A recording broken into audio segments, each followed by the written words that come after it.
정부가 발표한 근로시간 제도 개편안을 놓고 최대 주 69시간 논란이 가라앉지 않자 윤석열 대통령이 직접 나서서 주 60시간 이상 근무는 무리라고 못 박았습니다. 사실상 가이드라인을 제시한 것으로 보이는데 민주당은 한 발 더 나가서 주 4.5일 근무제를 꺼내들며 비판 수위를 끌어올렸습니다. 황윤태 기자입니다.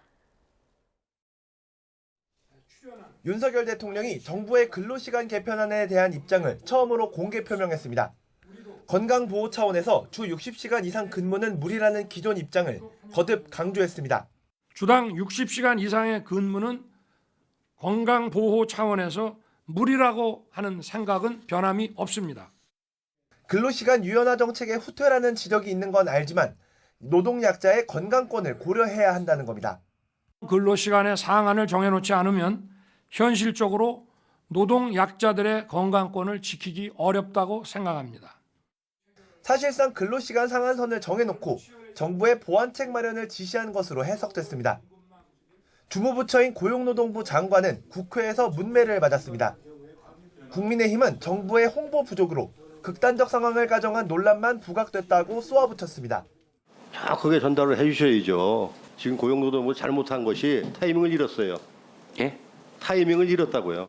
더 보완할 내용들은 충분히 의견을 들어서 보완을 하도록 하겠습니다. 그래서 불신과 우려를 없애도록 하겠습니다. 민주당은 정부와 대통령실이 서로 책임을 떠넘기고 있다며 싸잡아 비판했습니다.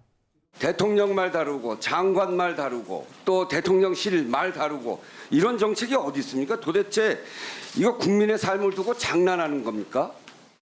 다만 근로시간 개편의 필요성을 놓고는 여야의 시각차가 팽팽했습니다. 국민의힘은 정부의 추진 방향은 결국 장시간 노동을 개선하는 데 맞춰져 있다며 엄호에 나섰지만 12시간도 아니고 8.5시간이 되는 거죠. 맞죠? 예, 30% 줄이게 설계를 했습니다. 예, 이거는 사실상 개선이 된 거 아닙니까? 그죠? 민주당은 정부의 개편안을 아예 폐지하고 주 4.5일제를 도입해야 한다고 맞불을 놨습니다. 대한민국을 더 극한 과로 사회로 몰고 가는 것이 윤석열 정부의 미래를 위한 대책입니까?